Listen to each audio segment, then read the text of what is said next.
حضرت حسن رضی اللہ تعالیٰ عنہ 5 سال کے بچے ہیں اور مسجد کے اندر کھیل رہے تھے. کھیلتے کھیلتے مسجد کے اندر صدقہ کی کھجوریں آ کے رکھی ہیں. صدقہ کی کھجور آ کے رکھی ہے. حضرت حسن نے کھجور اٹھائی اور کھجور اٹھا کے منہ میں ڈال لی. 5 سال کے بچے کو کیا پتا کہ کھجور کیسی ہے. اس کو کھجور نظر آئی, اس نے اٹھائی منہ میں ڈال لی. نبی کی نظر پڑ گئی, نبی کی نظر پڑ گئی. نبی چاہتے تو اپنے بچے کے, اپنے نواسے کے ہاتھ سے چھین لیتے, اس کے منہ میں سے نکال لیتے, مگر نبی نے تربیت کیا کی میرے بھائیوں. اللہ کے پیارے نبی نے اپنے 5 سال کے نواسے سے فرمایا کک کک بیٹا تھوک دے, بیٹا منہ سے نکال دے. اما شعورتا انا لا ناکل صدقہ, اے میرے بچے کیا تو نہیں جانتا کہ ہم صدقہ نہیں کھاتے. میرے بچے یہ صدقہ کی کھجور ہے اور تو نبی کا نواسا ہے, تو نبی کے اہل بیت میں سے. کیا تجھے معلوم نہیں کہ تیرے نبی کے اوپر اور نبی کے اہل بیت کے اوپر صدقہ حرام ہے. صدقہ حرام ہے, نبی کے اہل بیت پر صدقہ حرام ہے. یہ تعلیم دی ہے جناب محمد رسول اللہ صلی اللہ علیہ وسلم نے اپنے 5 سال کے نواسے. یہ احتیاط تھی میرے بھائی. بنارس میں مجھے بہت اچھی طریقے سے یاد ہے, ایک زمانہ تھا یہ جو کپڑا ہوتا نا کپڑا, کچھ کپڑے ایسے بنتے تھے بنارس میں جس پر مور بنا رہتا تھا. مور بنا ہے یا چڑیا بنی ہے یا بندر بنا ہے یا کوئی بھی تصویر بنی.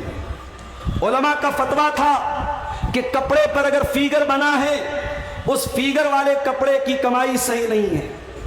اور بنارس میں ساڑی کا کاروبار کرنے والوں کو بڑا بڑا آفر ملتا تھا, بڑی بڑی رقم ملتی تھی کہ اگر تم تصویر والا کپڑا تیار کرو گے ہم تمہیں پیسہ زیادہ دیں گے, تمہاری ساڑی مہنگی بکے گی. مگر احتیاط ہوتی تھی, لوگ نہیں تیار کرتے تھے.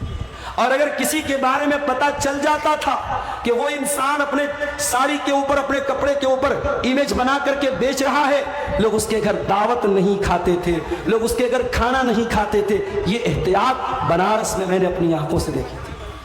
مگر آج کیا ہو رہا ہے, آج وہ احتیاط ختم ہو گئی میرے بھائی. آج احتیاط کا دور ختم. آج بنارس میں ہزاروں لوگ ساڑی پر تصویر والی ساڑی بنوا رہے ہیں, بیچ رہے ہیں, کاروبار کر رہے ہیں اور کوئی فرق نہیں پڑ رہا ہے. پیسہ کما رہے ہیں, دبا کے پیسہ کما رہے ہیں. یاد رکھو میرے بھائیوں, پیسہ تو یہیں رہ جائے گا, زمین تو یہیں رہ جائے گی, جائیداد تو یہیں رہ جائے گی, اور ہم مر کر کے اللہ کے پاس جائیں گے اور اللہ پوچھے گا میرے بندے تیرے سامنے حلال کے بہت سارے راستے تھے, تو نے حرام کیوں اپنایا, تو نے غلط کیوں اپنایا.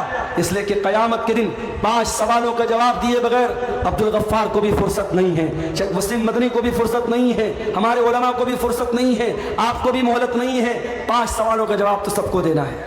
کیا سوال ہوگا؟ لا تزول قدم ابن آدم من عند ربه یوم القیامہ.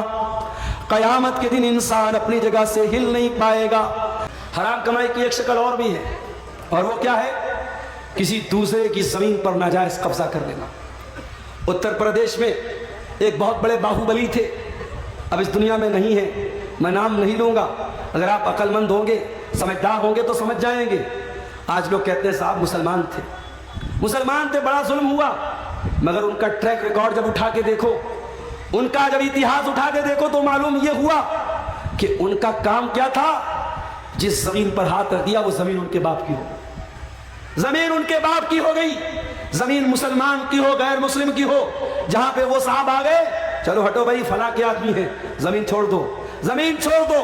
جس کھیت پہ ہاتھ رکھ دیا وہ کھیت ان کے باپ کا, جس زمین پہ ہاتھ رکھ دی وہ زمین ان کے باپ کی. اور یہ کام کرنے والا سینہ ٹھوک کے مسلمانوں سے کہتا ہے میں تمہارا لیڈر ہوں, میں تمہارا لیڈر ہوں.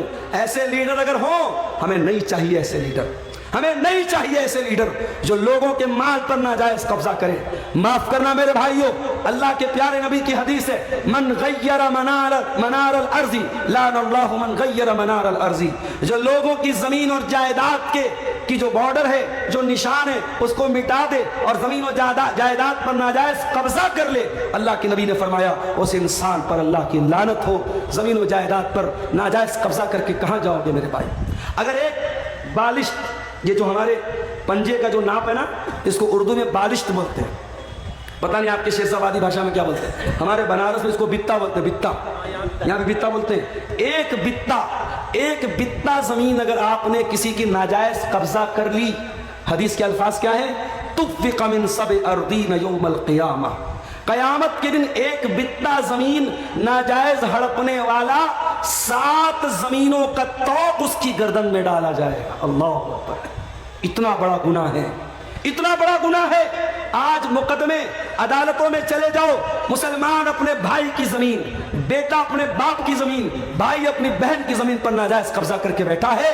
سب سے زیادہ مقدمے آپ کو مسلمانوں کے ملیں گے. یہ اس قوم کا حال ہے میرے بھائی. اللہ ہم سب کی حفاظت فرمائے. اور آگے بڑھیے. حرام کمائی کا ایک اور راستہ ہم اس سماج میں دیکھتے ہیں, اور وہ کیا ہے؟ وہ ہے صاحب سودی رقم. ہم کھا تو نہیں رہے مگر سودی رقم کھلا رہے ہیں. موبائل لے لیا فٹ سے ہم نے, ای ایم آئی پر, لون پر لے لیا ہم نے, کریڈٹ کارڈ پر لے لیا ہم نے, اور جب لے لیا تب علماء سے آ کے دھیرے سے پوچھتے, مولانا صاحب یہ قسطوں پر موبائل لینا کیسا؟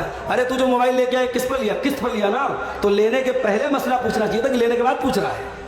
قسط کے اوپر گاڑی لینا کیسا ہے, قسط کے اوپر موبائل لینا کیسا؟ کان کھول کر کے سن لو, قسط پر کوئی سامان لینا جائز ہے, ناجائز نہیں ہے, مگر اس میں کنڈیشن کیا ہے؟ کنڈیشن یہ ہے کہ جو سامان بیچنے والا ہے اس سے آپ کو لینا ہے. یہاں جب آپ موبائل قسط پر لیتے تو موبائل کی کمپنی سے یا دکاندار سے نہیں لیتے, آپ بینک سے لیتے ہیں. آپ بجاج کا کارڈ استعمال کرتے ہیں, Bajaj company, Bajaj finance company آپ کو فائننس کرا رہی ہے. آپ بائک لون پہ لے رہے ہیں, آئی سی آئی آپ کو لون دے رہی ہے, ایچ ڈی ایف سی آپ کو لون دے رہی ہے, ہیرو کی یا ہونڈا کی کمپنی آپ کو لون نہیں دے رہی. پہلی بات تو یہ سمجھ لیجیے, جس کا سامان ہے اس سے آپ قسط پر لیں گے, تھرڈ پرسن سے نہیں لیں گے. اور اگر تھرڈ پرسن سے لے رہے ہیں تو اس کا مطلب آپ اس سے پیسہ ادھار لے رہے ہیں.